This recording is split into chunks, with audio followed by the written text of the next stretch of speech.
No era yo que iba a hablar, pero el presidente del comité de estudiantes me puso a hablar. Organizaron la actividad y es agradecerle a Andy y al profesor Oscar Iván. Este tipo de cosas la verdad es que tenemos que hacerlas más frecuentemente. Se dificulta un poco porque ahora las universidades son nocturnas. Entonces, cuando hacemos estas actividades, pues algunos profesores tienen que suspender las clases. Pero vamos a hacer más de este tipo de eventos. Andy no necesita presentación. Ya ustedes lo conocen y conocen al profesor que va a moderar. Andy dará una introducción de lo que está pasando. La verdad es que es muy triste lo que está pasando en Estados Unidos, pero para los economistas académicos, pues también hasta cierto punto es fascinante, porque Trump está yendo en contra de todo el mainstream de la economía y está cambiando el orden, o quiere cambiar el orden económico mundial, en lo que se refiere al comercio y en parte a la política económica. Y yo creo que nadie es mejor que Andy. Lo importante es aprovechar la presencia de él para que después puedan intercambiar, hacer inquietudes, dialogar con él, con algunos invitados que tenemos, como Raúl Valle y Chico, egresado de esta escuela, don Luis Canela. Y nuevamente agradecerles a todos, así que lo dejo con el profesor. Perfecto. Bueno, buenas tardes, muchas gracias, don Magín. Primero de todo, agradecer la presencia de nuestro célebre invitado, don Andrés Aguarre Hijo, nuestro director Manuel Miras, los invitados especiales que ya don Magín mencionó, don Luis Canela y Carlos Valle, y asimismo agradecer la presencia del personal docente que está presente, el comité de estudiantes, el estudiantado general y el personal de apoyo que ayudó a montar esta actividad. Esta tarde contamos con la presencia de don Andrés Aguarre Hijo, el nombrado economista, quien desde la Fundación Economía y Desarrollo ha contribuido con muchas de las reformas estructurales que se han llevado a cabo en República Dominicana en las últimas 4 décadas. Asimismo tuvo un rol preponderante durante la crisis monetaria y financiera de 2003 y cada semana en su columna en el periódico El Caribe, don Andrés nos deleita con su pluma y sus artículos. A mi estudiante yo suelo decir que Andrés Aguarre es uno de los economistas del sistema económico dominicano. En esta ocasión estaremos conversando con el doctor Aguarre sobre las expectativas que han generado y continúan generando la batería de medidas de corte económico anunciadas, ejecutadas y en algunas ocasiones prometidas por la administración de Donald Trump. Como bien sabemos, las expectativas juegan un rol preponderante en varios aspectos del quehacer económico, entre ellos las decisiones que toman los agentes económicos, el tema de consumo, proyectos de inversión público-privada, acuerdos salariales, anclaje y credibilidad de la política monetaria y en especial, haciendo mucho énfasis en este tópico, las expectativas juegan un rol importantísimo en todo el tema de la dinámica del comercio internacional, muy vinculado al tipo de cambio y demás. Entonces, asimismo, las expectativas de los grandes jugadores del tablero geopolítico se pueden analizar desde la perspectiva de teoría de juegos, porque intervienen una serie de elementos como el componente estratégico, las soluciones de pago, los equilibrios parciales y totales que se dan en esas negociaciones, los faroles y la racionalidad o irracionalidad de los actores. Entonces, sin más, pido un fuerte aplauso para nuestro invitado y les doy la palabra.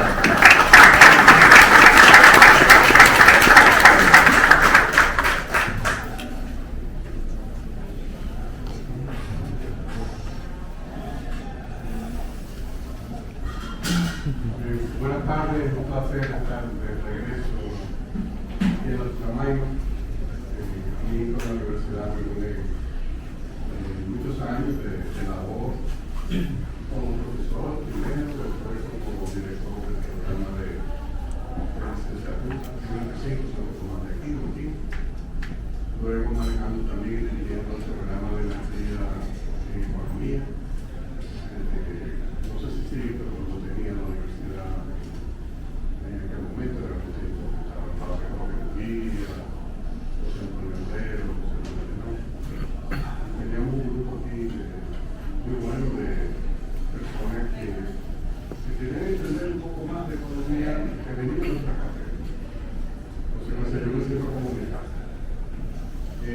quiero empezar este conversatorio breve. Yo no voy a hablar mucho, me voy a preferir más las preguntas.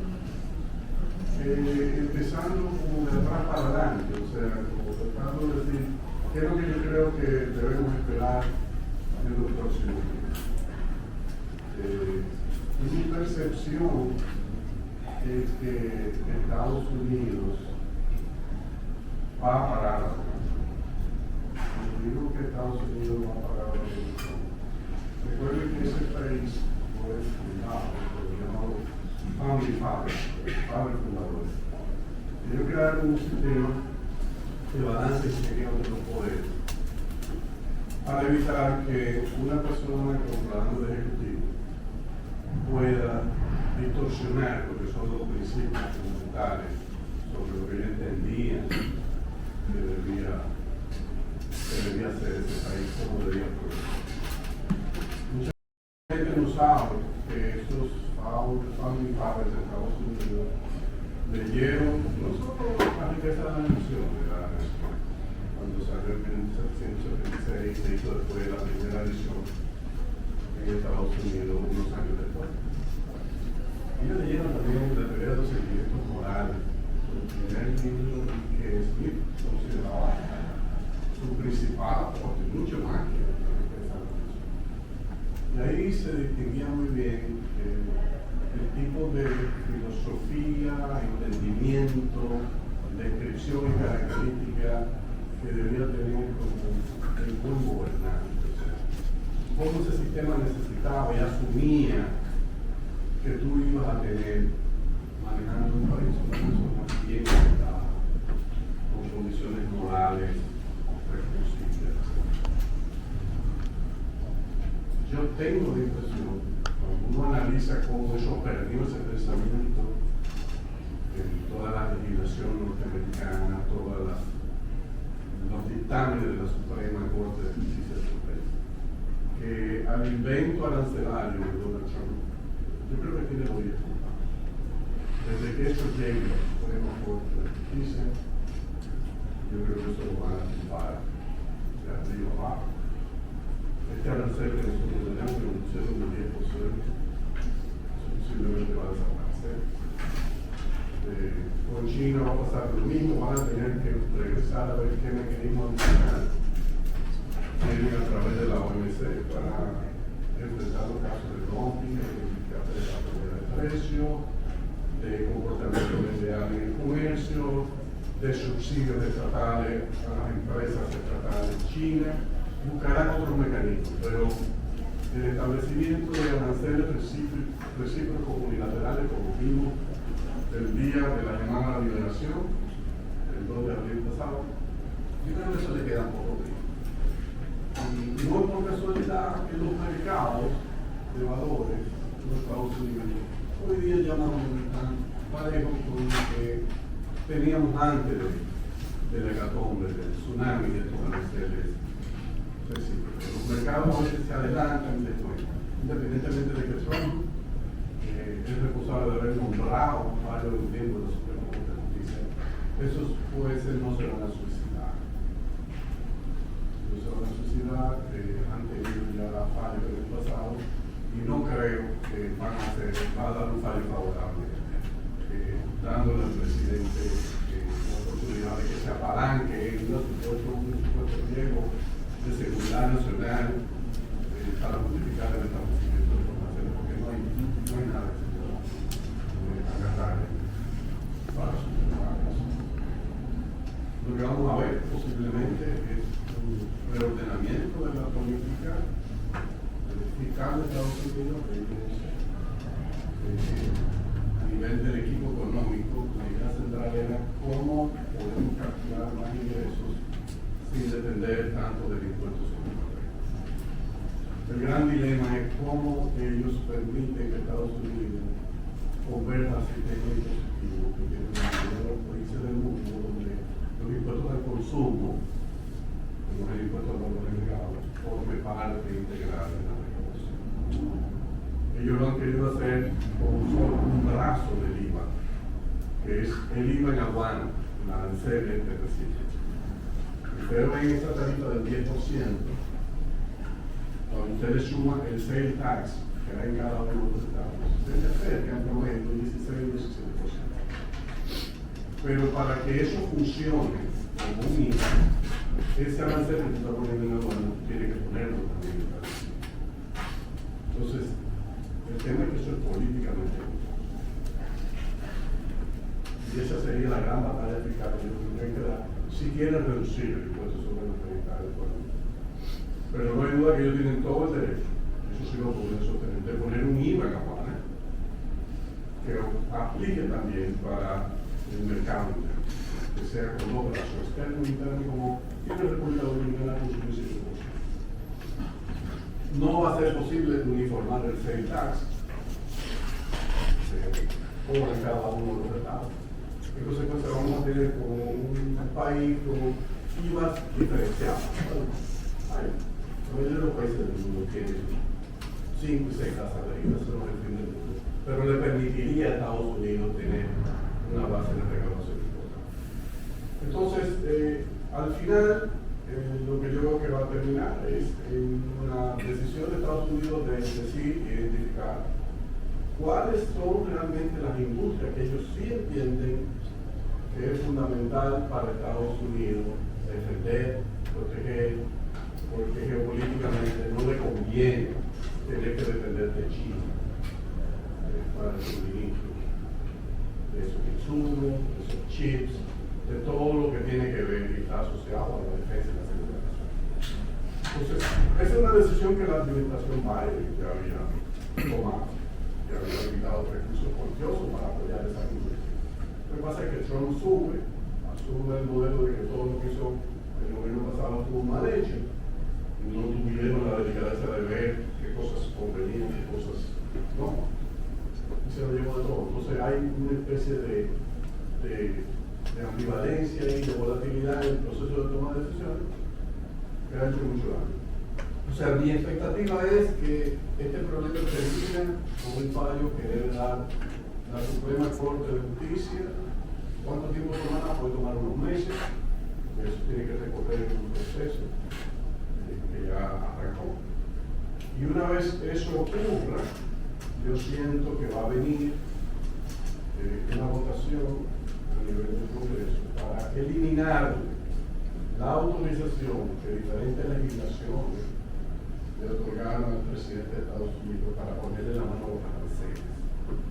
Cuando esas legislaciones se aprobaron, después de la Gran Depresión, esas legislaciones tenían la orientación de darle poder al presidente de ganar rápido, reduciendo aranceles, fomentando acuerdos bilaterales de libre comercio, pero era para relanzar la economía.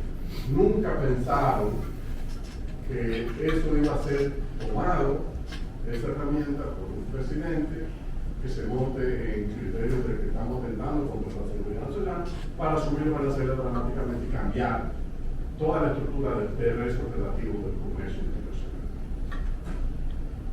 Lo otro es que hay una presión muy fuerte en cada uno de los estados más afectados por los aranceles, porque Estados Unidos no es un país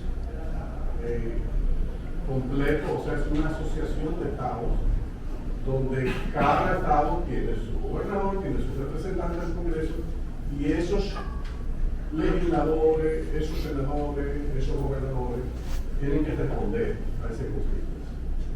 Hay zonas, hay estados muy afectados por el establecimiento de población, fundamentalmente lo que son camioneros, que ahora mismo quieren prácticamente se les cerró el mercado de China, quien está exportando es Argentina, Brasil, etcétera, sustituyendo a esos exportadores de Estados Unidos. Y eso hay unas elecciones en el 2016. Lo no que le podría pasar a ese país es que se rompa ese dominio que tiene el Partido Republicano hoy en el Congreso, de manera que puedan pasar, trataron de hacerlo, no lograron una votación completa, una legislación donde el Congreso de los Estados Unidos recupera la responsabilidad total en materia de aranceles y de impuestos. Viene ahora mismo en el área de los impuestos, pero los aranceles los dejaron sueltos por estas modificaciones la inflación. Y eso es lo que habría que hacer. Entonces, el tema del déficit, que tanto le preocupa a Estados Unidos, honestamente, yo pienso que en el ámbito de lo comercial eso se perdió, esa batalla no tiene ningún sentido. Vas a transformar de la noche a la mañana un exportador con competidores que están produciendo más barato y mejor que tú, con recursos humanos más calificados que tú. Entonces, tú tienes que tratar de ganar la batalla donde tú puedes ganar, que es en el área de los servicios. Si usted analiza el déficit de la cuenta corriente de la balanza de pago de los Estados Unidos y el área de servicios, Estados Unidos tiene un enorme superávit importante, o sea, es un país donde la producción de servicios es altamente competitiva. Eso es industria financiera, a través de la misma inversión extranjera cuando te tocan inversión extranjera que tiene en otros países. O sea que por ahí que deben compensar. Si uno analiza el déficit de la cuenta corriente, 3.9% del PIB, no hay ningún problema. Y más cuando tú eres dueño de la moneda de reserva del mundo, la moneda que todo el mundo quiere, que es el dólar. O sea, Estados Unidos cuando emite un dólar, la emisión de ese dólar le cuesta casi $2. Pero tú compras con ese dólar bienes que valen $1. Tú te estás ganando ahí con el 17. Lo que los económicos llaman el señorial, como el derecho de regulación, que el soberano se apropia. Estados Unidos tiene la bendición de ser el dueño de la moneda de reserva, puede explotar eso. Y como operaciones sencillas entre el Tesoro, la Reserva Federal y una entidad que anunciaron que iban a crear, que es un fondo de riqueza soberana,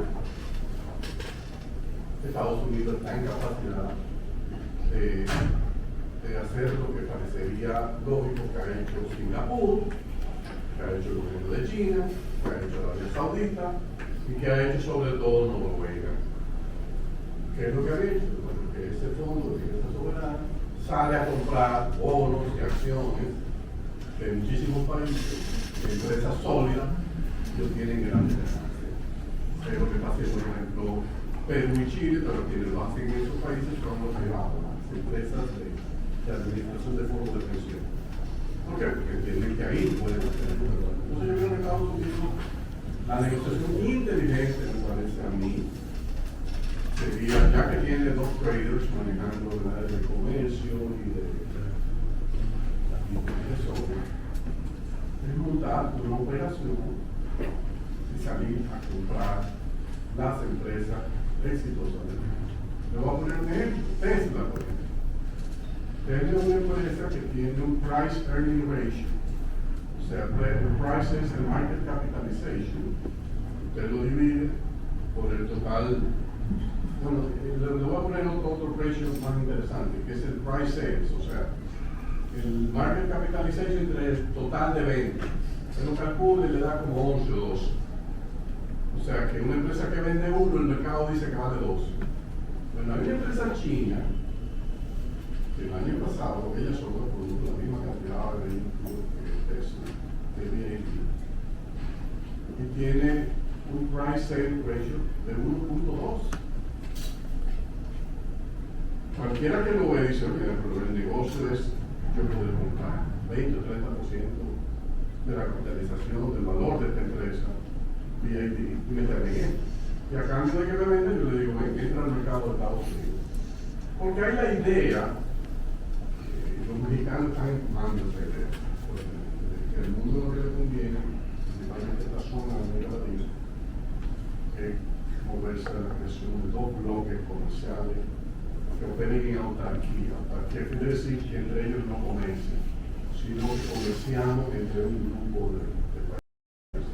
El bloque nuestro sería Estados Unidos, México, Canadá, posiblemente, América Latina. Lo que pasa es que ya América Latina no es la América Latina del pasado, del año 2000, 1995, donde el grueso de nuestro comercio era con Estados Unidos. Solamente hay 5 o 6 países de la región cuyo principal socio comercial es Estados Unidos.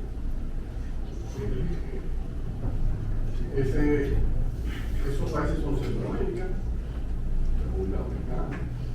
Pero después usted se va a Chile, Perú, Brasil, Argentina, el principal socio comercial es Chile.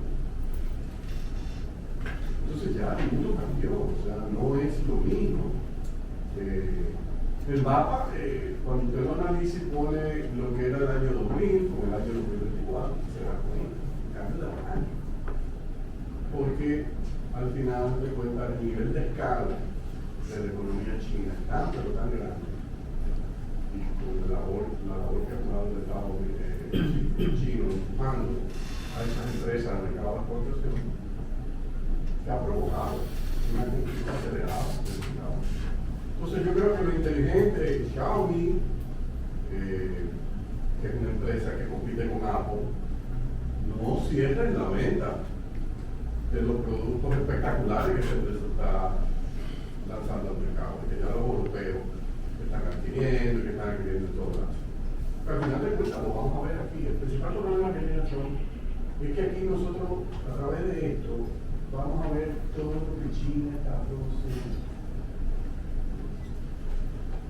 Entonces, si ustedes ven alguna de las ciudades europeas, los carros chinos eléctricos que se están vendiendo, y después que nosotros nos digan, mira, no, pero nosotros pertenecemos al bloque de Estados Unidos y no vamos a tener acceso a eso. Eso es lo que puede provocar un proceso de eventual fragmentación de las cosas. Entonces yo creo que es más inteligente que Estados Unidos adopte el papel. No, también, esas empresas que tú has creado tecnológicamente avanzadas, en parte yo contribuí a eso, yo te formé más de 1 millón de estudiantes chinos en el área de STEM, en las mejores universidades de Estados Unidos. Tú sigues mandándome estudiantes, yo lo puedo seguir formando, pero déjame yo ser propietario parcial de esa empresa. Después de eso, eventualmente tú vas a crear un sistema que va a ser necesario, porque va a venir una pérdida de empleo en los Estados Unidos, normal. Bueno, pero tú con esa rentabilidad que va a tener ese fondo de riqueza soberana, tú tienes una fuente ideal para crear un ingreso universal, un salario universal, que es una especie de ingreso mínimo para toda la población. Entonces yo creo que a la larga Estados Unidos tiene que concentrarse en Artificial Intelligence, que le lleva la milla a China. En este momento le lleva la milla, en 10 años yo no sé, pero ahí tiene espacio suficiente para generar muchísimo valor agregado. Y no entrar en este pleito de que, bueno, la producción de carros tiene que ser necesariamente en Estados Unidos. Bueno, el mercado va a decidir. El mercado va a decidir. El mercado tiene que decidir. Entonces, yo pienso que la batalla se perdió. La batalla por la hegemonía única que tenía Estados Unidos hace que el mercado se perdió. Estados Unidos tiene que aprender a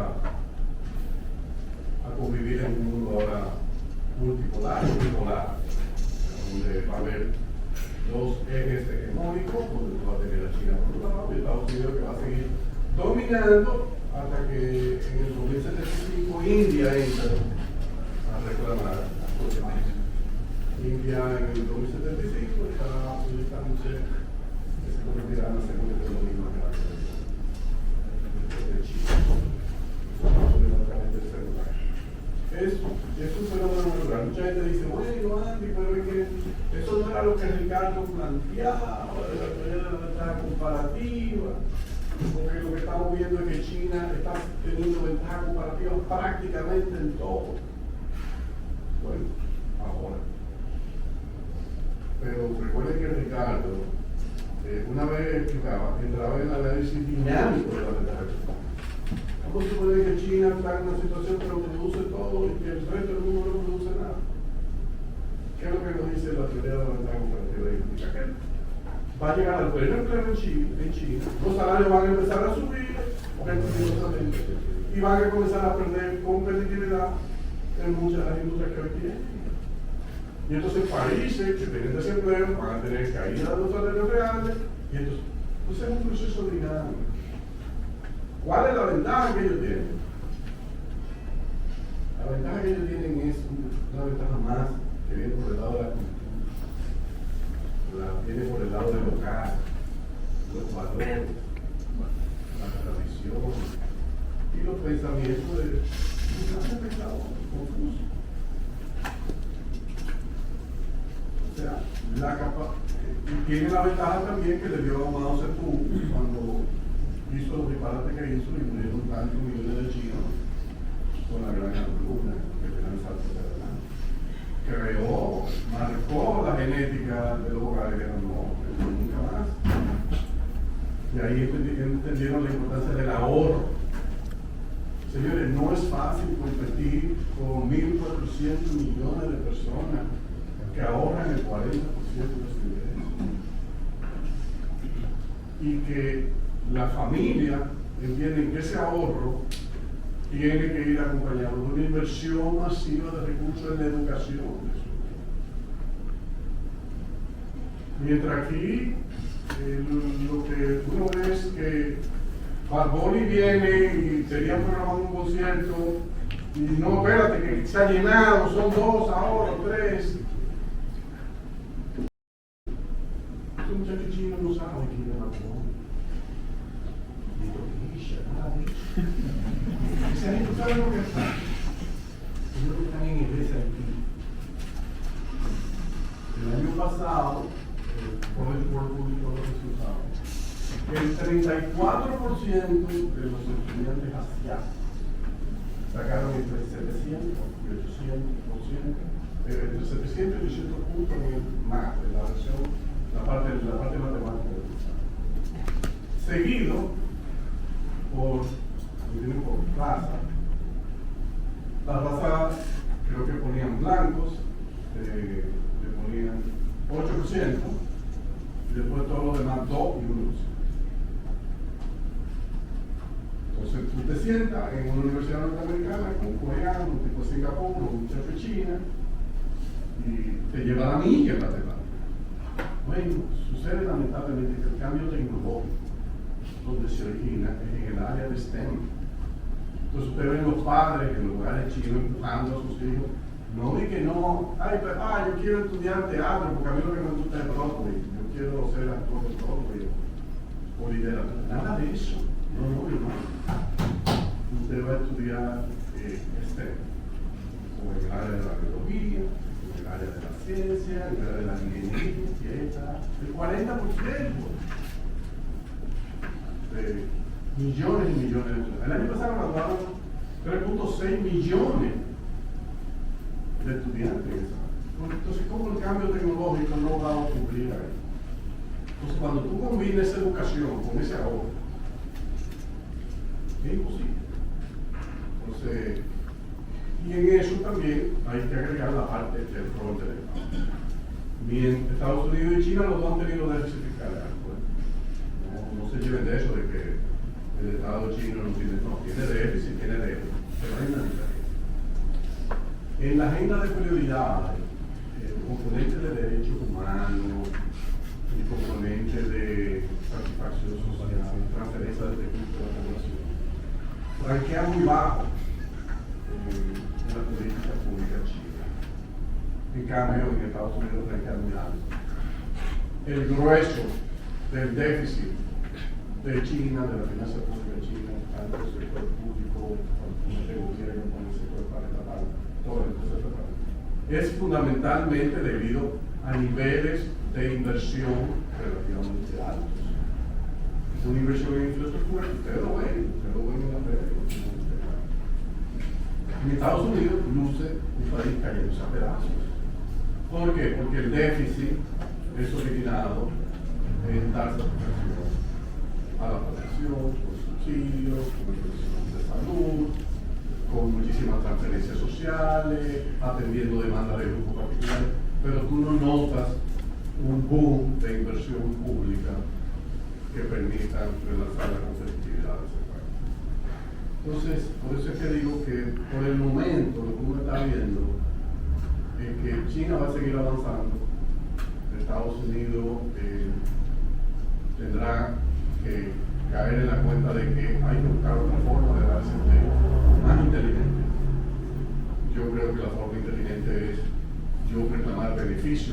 pastel que los chinos están comiendo solos.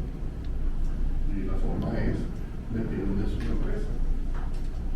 Claro, le van a tener que abrir la piel también, pero ¿cuál es el problema? Al final de cuentas, todos nos podemos beneficiar. Ese es el win-win que yo veo, que podamos compartir y que Estados Unidos reclame su derecho de defender las industrias particulares que entienden que son necesarias. Yo no creo particularmente que la industria automóvil es una industria clave para la seguridad nacional. Ya, ahora hay información tecnológica en materia de comunicación, toda la fabricación de todos los chips que demanda la industria automóvil, creo que no existe ahí. Y ahí quizás países como nosotros, aunque en etapas muy rudimentarias, podríamos reclamar un espacio interesante y participar, y en eso lo podemos beneficiar. Pero en sentido general creo que va a ser un momento interesante para que lo votemos, ustedes que están estudiando economía, lo van a tener como un episodio, creo que relativamente efímero, pero de mucha lección. Yo pienso que al final de cuentas va a permitir que las naciones entiendan que los occidentales no siempre tenemos razón. Hay mucho que aprender de las civilizaciones de Asia. Nosotros nos desconectamos de eso, eso no tiene ningún valor, es un error. Creo que hay cosas interesantes que uno puede aprender. A mí me encanta el convencimiento que hay en el Asia de que el maestro en la escuela es apenas una parte del factor de producción de la educación, que la otra parte es el hogar. Eso no es común en América Latina, ni en Estados Unidos. Entonces, ese es un reto que tenemos. Cómo nosotros vamos a lograr que nuestras familias entiendan que el que tiene hijos tiene que saber que no puede darle esa responsabilidad exclusiva al maestro. Aunque vaya a la mejor escuela privada del país, no. Usted tiene que involucrar. Si usted quiere formar un recurso humano de calidad global que pueda ser exitoso. Que eso es duro, sí, lamentablemente. Pero nosotros tenemos una ventaja con relación al resto del mundo de lo que es China. Los chinos cometieron un error grande con la política de un solo hilo. Ya la población de la hora de 1.14 millones. Y no hay forma. Tendrían que dar unos incentivos fiscales extraordinarios para que tú cambiaras esa cultura. Países como Singapur, está bajando dramáticamente las parejas tan enroladas con la idea del éxito que no quieren tener hijos. Y ahí es que nosotros lo podemos cumplir y tener una mentalidad flexible. Y Estados Unidos también debe entender que tiene todo el derecho a definir su política de migración, pero que la política más inteligente la planteó Donald Trump en la campaña, que le iba a dar el green card a todos los estudiantes de STEM extranjeros que estuviesen en Estados Unidos en el momento de su graduación, que junto con el título les sale el green card. Eso es una política. Yo no sé qué ha pasado, pero ahora dicen que no se lo van a hacer. Yo les pongo mi pregunta de salida.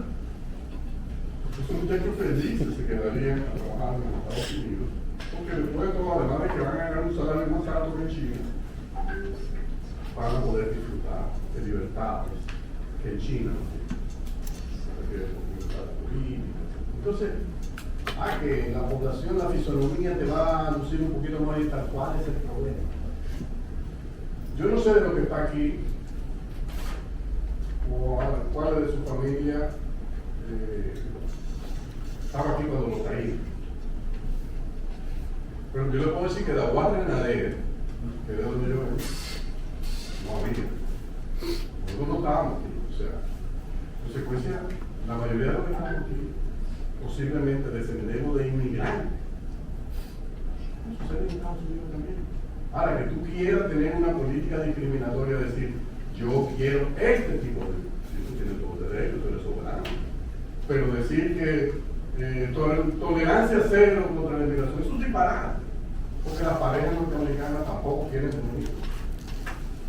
Y la verdad que el gobierno de Estados Unidos está abriendo sus fronteras a recursos humanitarios.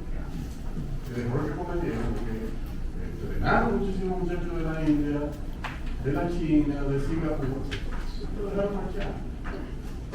Esos niños están ahora trabajando en universidades, formando recursos.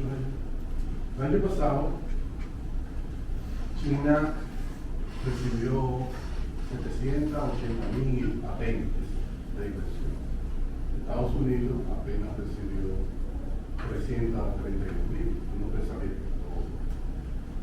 En América Latina, firmamos Brasil con 21.000, México con 9.000, después no parece casi nada. Entonces, obviamente que esa educación focalizada en STEM le ha redituado a ellos un gran retorno y le augura que en los próximos 30 o 40 años van a tener un papel creciente.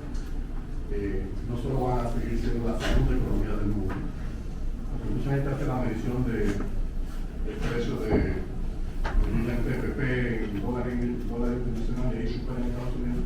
Pero si uno se limita todavía a dólares corrientes, Estados Unidos es mucho más impactante, mucho más grande que China. Pero de que va a ser la fábrica del mundo, sigue siendo la fábrica del mundo, y será por mucho tiempo más, yo creo que eso está por la revolución. Yo voy a parar aquí para que hablamos.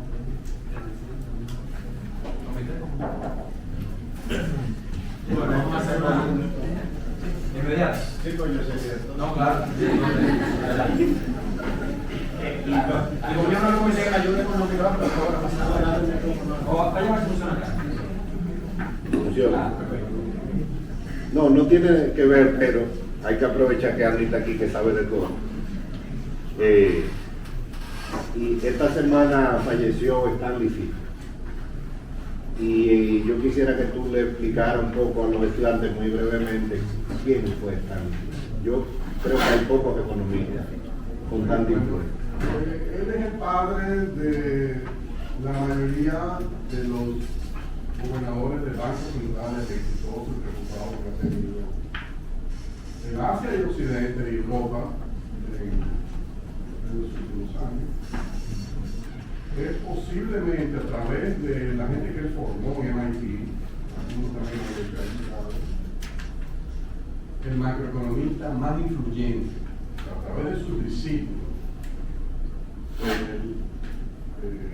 sin darse cuenta, casi sin proponer, impactó en los policy decisions de la mayoría de los países. Olivier Blanchard, Paul Krugman, Larry Summers, Rudiger Dornish, con quien él hizo el libro de macroeconomía, también hizo uno con Blanchard.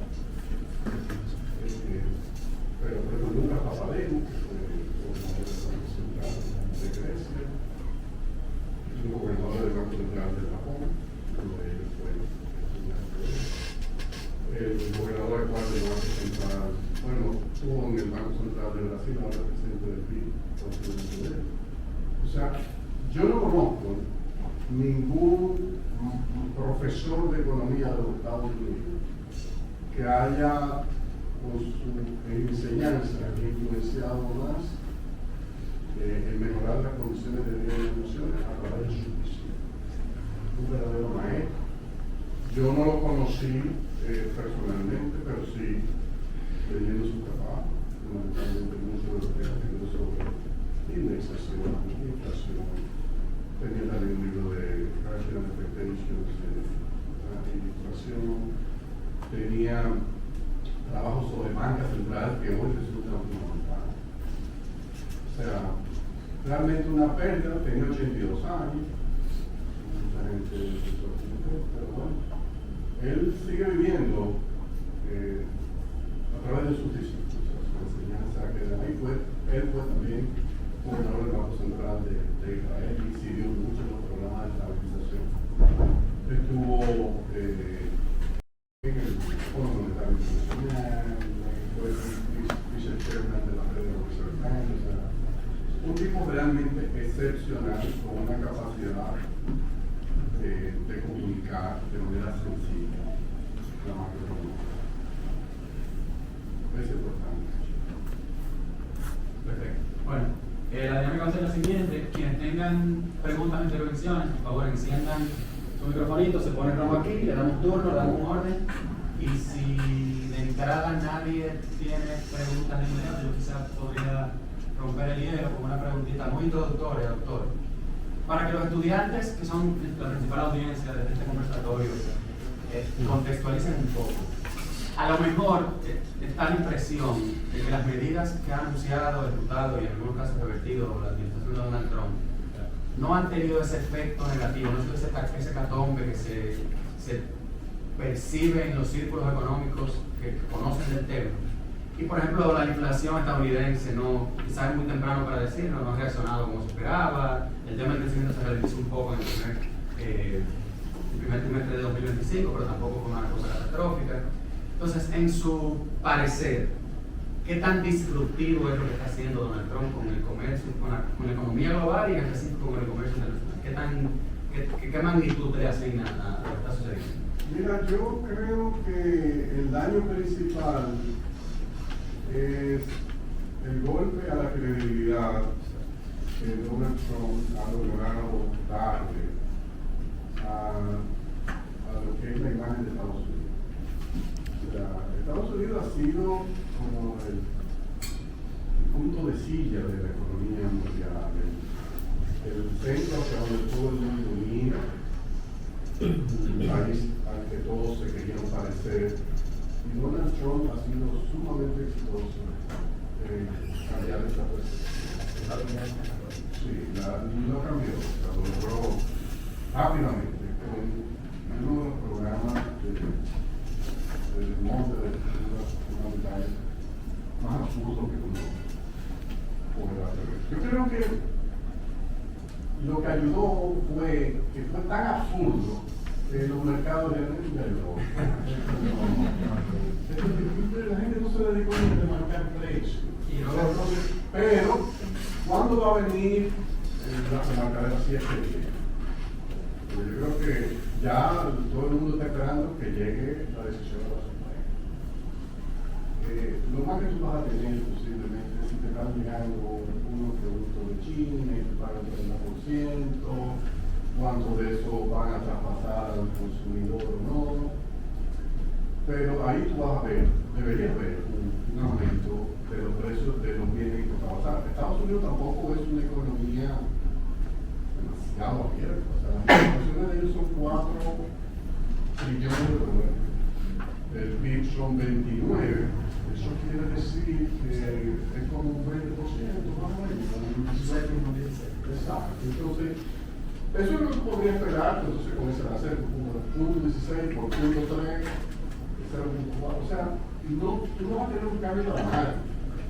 Con el 145, el cambio donde venía era que tú ibas a tener comercio, iba a tener los escaparates vacíos, y ahí sí iba a venir un proceso de especulación grande.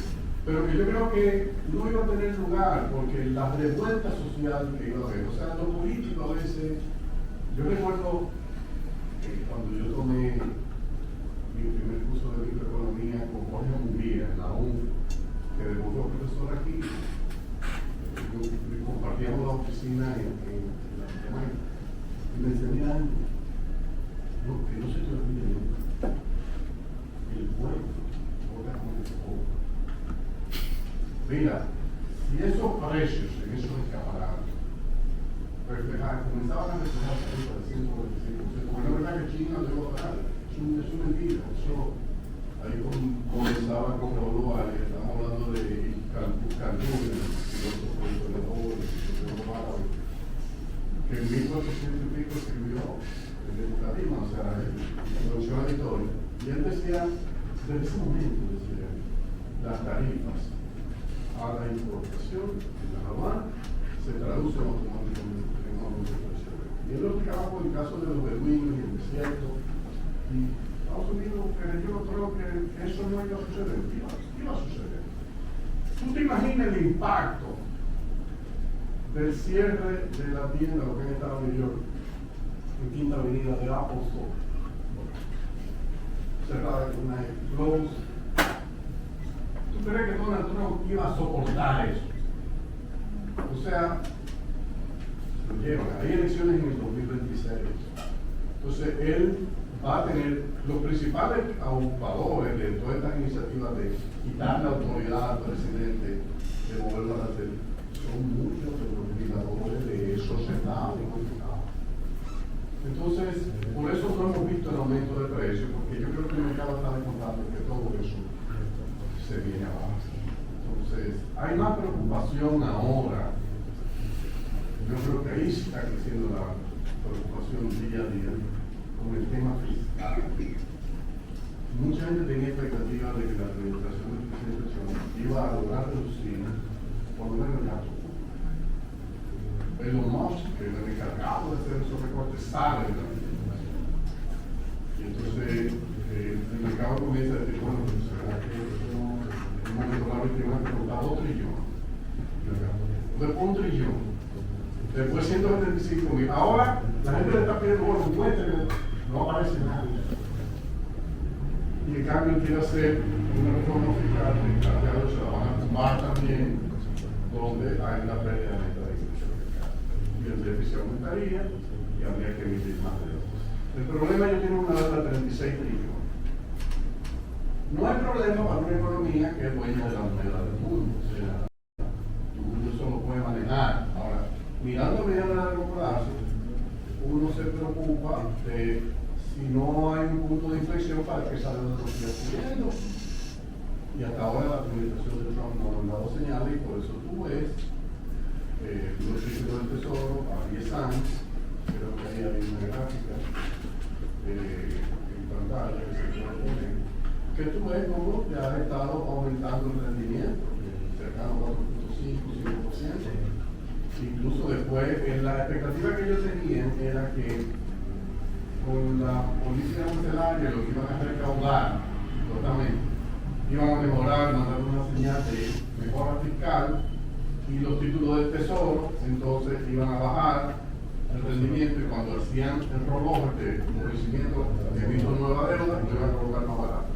Bueno, la realidad es que es más cara, entonces ahora el costo de los intereses sobre la deuda que tienen que hacer rollover y la que tienen que emitir para cubrir el déficit de este año, que sigue siendo 6 o 7% del PIB, le va a seguir subiendo.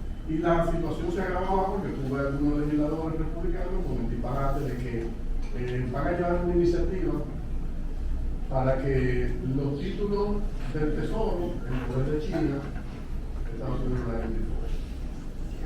Hay un gráfico ahí también que se ve del papel que de China, el tenedor, creo que son 765 billones de dólares. Imagínense lo que implicaría que tú digas, China, entonces, pero ¿qué van a pensar todos los bondholders, los tenedores de bonos de los países? ¿Y qué país es?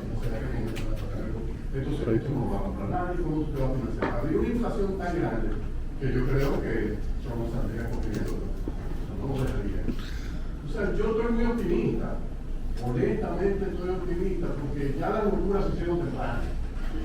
Entonces yo creo que ahora vendría un periodo de racionalidad, si es que se puede pensar que hay algo de racional. El equipo que tiene es un equipo realmente impacto. Si tú ves las administraciones en los Estados Unidos, desde los tiempos de Kennedy, y tú ves quiénes estaban ahí detrás, Paul Samuelson, James Polk, John Kenneth Galbraith, después tuviste gente como Wilson Friedman, Obama y Clinton. Bueno, Clinton se reunió al año con 6 o 7 premios y tenía también Larry Summers en el gobierno, un tipo con una de las gente más brillantes de Estados Unidos. Toda esa gente estaba y operaban como filtro para evitar cualquier tipo de mentira. Trump no tiene nada. Trump tiene 2 traders. Uno es Harry Ludwig, el del comercio, y Benson, el que está en el Tesoro. Los tipos que han hecho el dinero comprando y vendiendo bonos. Y mí la parte que más me preocupa también es la herida mortal que le van dando a todas cuando viene desde la Casa Blanca incitando a la gente a meterse en cryptocurrency, bitcoin, ese tipo de cosas. Instrumentos que no tienen un valor intrínseco. Y tú no sabes, para mí es un Ponzi. Yo me pienso con el Jim Fama, de la economía, espíritu igual, o sea, tarde o temprano explotará. Ahora, se están metiendo